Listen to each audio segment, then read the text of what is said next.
My fiancé said, "I'm not introducing you to my wealthy friends. You're too embarrassing." I replied, "Understood." Then I showed up to her elite country club as the owner's son. When she saw me shaking hands with her friends, I, 32 male, need to get this off my chest while it's still fresh. My now ex-fiancée Victoria, 29, just learned a very expensive lesson about assumptions and classism. We'd been together 3 years, engaged for 6 months. I work as a diesel mechanic, good honest work that pays well, but apparently not prestigious enough for Vic's taste. She works in pharmaceutical sales, makes decent money, and recently got accepted into this exclusive country club through her boss's sponsorship. $50K initiation fee, $1,200 monthly dues. The works. The problem started about 2 months ago when she got in. Suddenly, every weekend was about the club. Tennis with the girls, charity luncheons, wine tastings. Fine by me, I'm not much for that scene anyway. I prefer working on my '67 Camaro restoration or fishing. Then came the conversation that changed everything. Last Tuesday, she's getting ready for some gala at the club. "Victoria, so I'll be back around 11. Don't wait up." "Another solo event? When do I get to meet these new friends of yours?" She stops applying her makeup, gives me this look. "Daniel, we need to talk about that." "About what?" "Look, these people, they're different, they're refined, they discuss investments in art collections, not carburetors and fishing spots." So you'd be uncomfortable. And frankly," she pauses, choosing her words, "you'd embarrass me. The way you talk, your job, your hobbies, you're too blue-collar for that environment." I just stared at her. 3 years together, living in my house, yes mine, inherited from my grandmother, paid off, wearing the ring I bought, and I'm too embarrassing? Understood. Don't be like that. I'm trying to protect you from feeling out of place. No, really. I understand perfectly. She left for her gala. I made a phone call I'd been avoiding for 2 years. See, here's what Victoria didn't know. That country club she's so proud of joining, my father built it, from scratch. Started as a 9-hole golf course in 1987 and expanded it into what it is today. When he died 5 years ago, he left it to me and my sister Eleanor. I never mentioned it because, honestly, I wanted nothing to do with it. Dad and I had a complicated relationship. He thought I was wasting my life being a mechanic instead of wearing a suit. We barely spoke his last 10 years. Eleanor runs the business side. I'm a silent partner who just signs papers once a year and collects dividend checks. I mostly donate to the local technical college. But after Victoria's little speech, I called Eleanor. "Me Ellie, I need to visit the club Saturday." "You're joking. You haven't set foot there since Dad's funeral." "Yeah, well, things change. There's a charity auction Saturday, right? The Children's Hospital fundraiser." "Why? Wait, is this about that woman you're seeing? The one who just joined?" Eleanor handles all the membership approvals. She knew exactly who Victoria was. "I need to make an appearance, as myself." "Oh, this is going to be good. Want me to make sure the staff knows you're coming?" "Me? Absolutely. Full treatment." Update 1: Saturday arrived. Victoria left early to help set up for the auction. I waited until the event was in full swing, then drove over in my truck, the same 03 F250 she always complained about me parking in the driveway. Walking through those doors felt surreal. The staff immediately recognized me. Eleanor did her job. The valet practically sprinted to take my keys. The general manager, Harrison, who'd worked for my dad for 20 years, nearly broke his professional composure. "Harrison, Mr. Fitzgerald, what an unexpected pleasure. Your sister mentioned you might attend." "Me Harrison, good to see you. The place looks great. Shall I escort you to the Lafayette Ballroom?" "I know the way, but thank you." The ballroom was packed, about 200 people in their finest. I spotted Victoria immediately, holding court near the bar with a group of women, laughing at something. I recognized her boss, Carol, and some board member's wife she'd mentioned. But before I could approach them, a voice boomed across the room. "Danny Fitzgerald. Is that really you?" "Douglas Whitmore. Dad's best friend, current board president, and the closest thing I had to an uncle." He rushed over, grabbed me in a bear hug that probably scandalized half the room. "Doug, Eleanor said you might show. About damn time. Ladies and gentlemen, Daniel Fitzgerald is here." The room's attention shifted. Whispers started immediately. The Fitzgerald name carries weight here. Doug dragged me around, reintroducing me to people I hadn't seen in years. Board members, legacy families, people who remembered me as a kid running around the golf course. Every introduction was, "Bob, you remember Tom's son Daniel? He owns the place now." Then I saw Victoria's face. She'd gone completely white. Her champagne glass frozen halfway to her lips. Carol was saying something to her, but Vic wasn't responding, just staring. I made my way over, Doug still beside me. "Me, Carol, good to see you again." "Daniel, I had no idea you were— Wait, you two know each other?" Victoria found her voice. This is my fiancé." The silence was deafening. Carol's eyes went wide.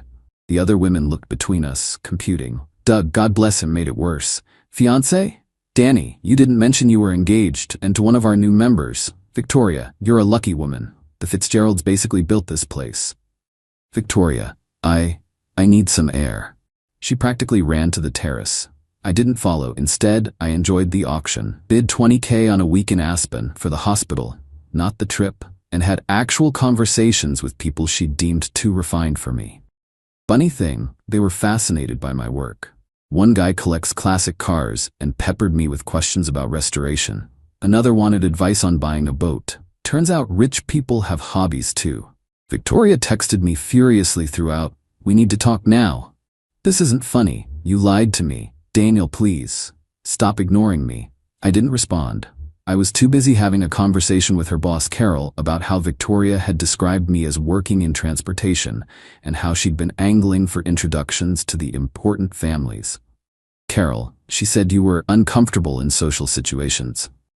"Did she know?" "Daniel, I'm mortified. If I'd known she was treating Tom's son like that." "Not your fault. People show you who they are eventually." Update 2: I left the auction around 10 p.m. Victoria's car was gone, but she was waiting at my house, pacing the living room. "Victoria, 3 years. You hid this for 3 years." "I didn't hide anything. You never asked." "Bullshit. You deliberately made me think you were just some mechanic."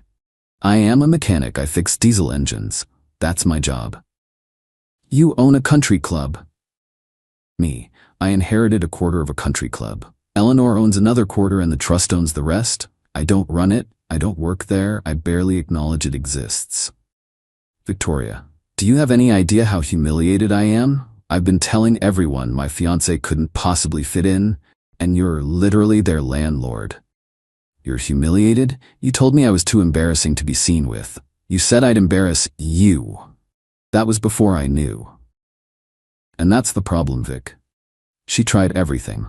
Tears, apologies, accusations, claimed I tested her and she failed, that it wasn't fair, that I should have told her. Maybe she had a point about the testing, but I didn't set out to test anyone. I just wanted to be loved for who I am, not what I inherited. Me? You know what the real kicker is? If you just introduced me as your mechanic fiancé, nobody would have cared. Doug knew what I did for a living. Harrison knew. They respect honest work. The only person who thought I was embarrassing was you. Victoria, I was trying to protect us both. No, you were trying to protect your image. There's a difference. She moved to the couch, trying a different approach. Soft voice, batting eyes, the works. We can get past this. We're still getting married in 4 months. This doesn't change anything. You're right, it doesn't change anything. You showed me exactly who you are. I just showed you who I am. And we're not getting married. You can't be serious? Over one conversation? Over you fundamentally not respecting me or what I do. Take off the ring, Vic. That's when she lost it. Full meltdown. Screaming about the deposits we'd lose, how her parents already bought their plane tickets, how I was ruining her life over nothing. Me. I'll cover the deposits. Your parents can use the tickets for a vacation, and you ruined your own life when you decided I wasn't good enough for your new friends. Victoria, I'm not giving the ring back. It's mine. Me? Keep it. Consider it severance for 3 years of pretending to be someone you're not. She threw the ring at me anyway and stormed out. I heard her car peel out of the driveway. Sunday morning, woke up to 27 missed calls from Victoria, 12 from her mother Patricia, and about 50 texts ranging from, "I'm sorry," to "You're a monster," to "We can work this out." But the best part? Carol called me directly. Carol, Daniel, I need you to know. Victoria won't be returning to our company. That seems harsh. This is personal, not professional. She's been name-dropping her connections at the club to clients, promising introductions she couldn't deliver. Now I know why. She was using perceived social status. She didn't actually have to close deals. That's fraud in my book. Karma's funny like that. Update 3. The entitlement escalation was something else. Monday morning, Victoria's mom, Patricia, showed up at my work, at the diesel shop, in her white Mercedes, looking like she'd rather be anywhere else. We need to discuss the situation like adults. I'm working, Patricia. Victoria is devastated. She's had to move back home. Do you have any idea what you've done to her reputation? What I've done, that's rich.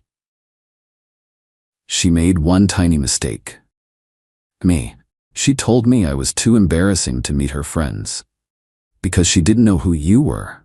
Any woman would want to show off a man with your assets, and there it was. The real issue. Not that Victoria had been cruel, but that she'd been cruel to someone with money. So it would have been fine if I was actually just a mechanic? Don't twist my words. Victoria deserves a lifestyle befitting her ambitions. Me? Then she should earn it herself. I'm not a lottery ticket.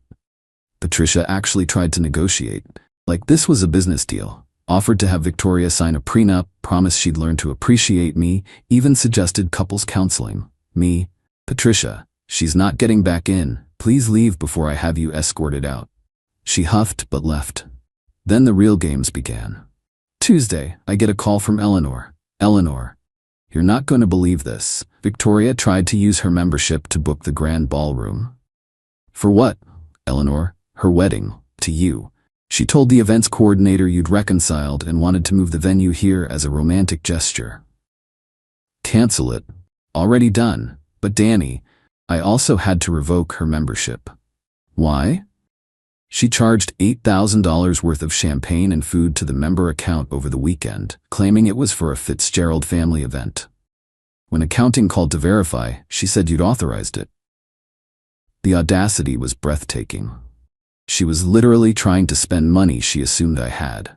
Wednesday brought a new player. Victoria's ex-boyfriend, Trevor, reached out via LinkedIn of all places. Bro, heard about you and Vic. Same thing happened to me 2 years ago. She found out my dad owned commercial real estate and suddenly wanted to get back together.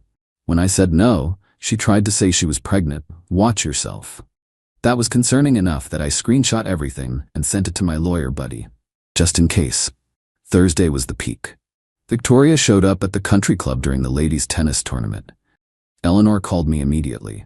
Eleanor, security has her at the gate. She's telling everyone she's still your fiancée and demanding entry. Me, let me handle this. I drove over. Found Victoria arguing with the security guard, tears streaming down her face, making a scene in front of arriving members. Daniel, thank God, tell them who I am. Me, I know exactly who you are. You're a former member who's no longer welcome on the property. You can't do this. I have friends here. Then they can meet you somewhere else. This is illegal. I paid my dues. Eleanor had walked up behind me. Actually, your membership was sponsored by Carol Hendricks through her corporate account. Since you no longer work there and you've committed fraud against the club, your membership is terminated. You'll receive a full refund of your personal contribution, which was $0. The gathering crowd was whispering. Some were recording on their phones. Victoria's carefully crafted image was crumbling in real time. Victoria, getting desperate. I'll sue. This is discrimination. Me. On what grounds? Victoria, emotional distress, breach of promise. You proposed to me. And you told me I was too embarrassing to be seen with. That offer was rescinded the moment you showed your true character. She tried one last manipulation. I'm pregnant. The crowd gasped. I just laughed. Me, no, you're not. Victoria, how would you know? Me, because we haven't been intimate in 2 months. You've been too busy with your club activities. Plus, your ex Trevor warned me you'd try this move. Her face went from fake tears to pure rage. Victoria, you're all witnessing this abuse. He's humiliating me publicly. Doug Whitmore stepped forward. Ma'am, you're trespassing on private property. If you don't leave voluntarily, we'll have to call the police. That did it. She stormed off to her car, but not before screaming, "You'll regret this, Daniel. I'll make sure everyone knows what kind of man you really are." Final update. It's been 3 weeks since the country club confrontation. The aftermath was swift and brutal for Victoria. Turns out her little scene was recorded by multiple people. Someone posted it on TikTok with the caption, "Gold digger finds out her mechanic fiancé owns the country club she tried to exclude him from." It went semi-viral locally. 2.3 million views last I checked. Victoria tried damage control, posted this long Instagram story about how she was manipulated and gaslit by a man pretending to be someone he wasn't. Problem was, nobody bought it. The comments were brutal. "Girl, you literally said he was too embarrassing to meet your friends. So it's his fault you're a snob? Imagine fumbling a bag this hard." Her reputation in our mid-sized city's social scene? Destroyed. Patricia called me one last time, begging me to make it stop. I told her I wasn't doing anything. Victoria's own actions were just having consequences. The professional fallout was worse. Carol, her former boss, apparently sent a warning to others in their industry about Victoria's ethical flexibility. She couldn't get another pharma sales job. Last I heard, she was working at a wellness MLM, posting about boss babe life and rising from adversity. The ring? She tried to pawn it, but found out it was worth way less than she thought. I bought it from a friend who's a jeweler. Beautiful ring, but lab-created diamonds and white gold instead of platinum.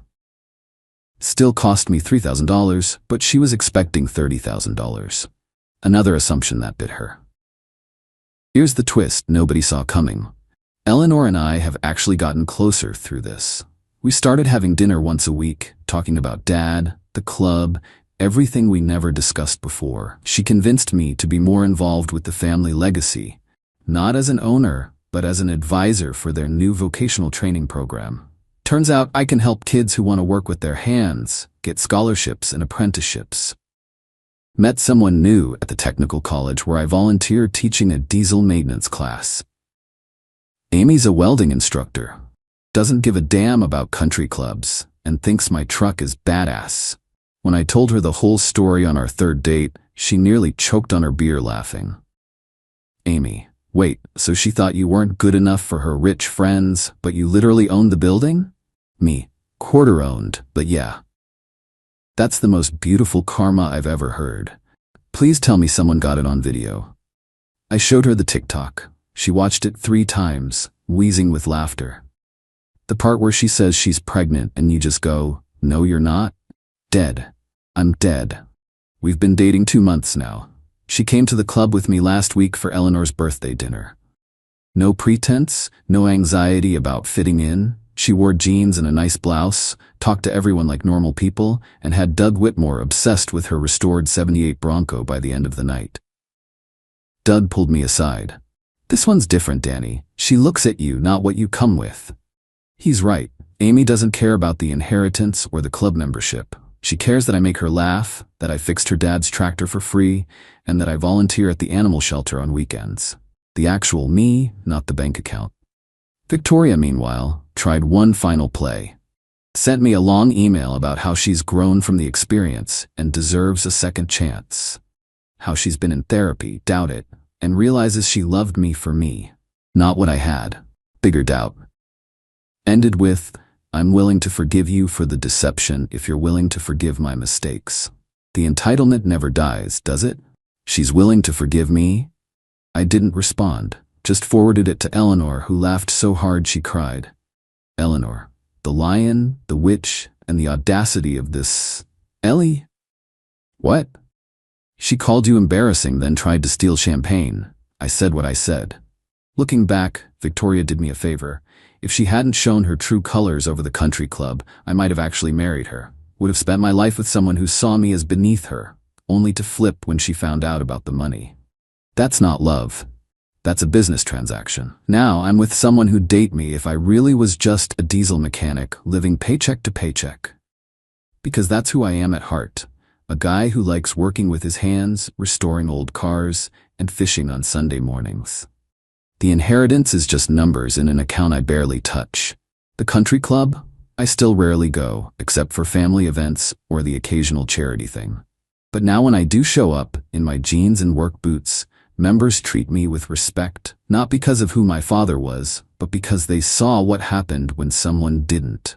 Victoria is still posting about her journey and growth on social media, still trying to portray herself as the victim who's rising above. But everyone knows the truth. She played herself, thought she was trading up to a better social circle, only to realize she'd been living with her golden ticket the whole time. As Amy says, karma doesn't always come quickly, but when it does, damn, it's satisfying. Couldn't agree more.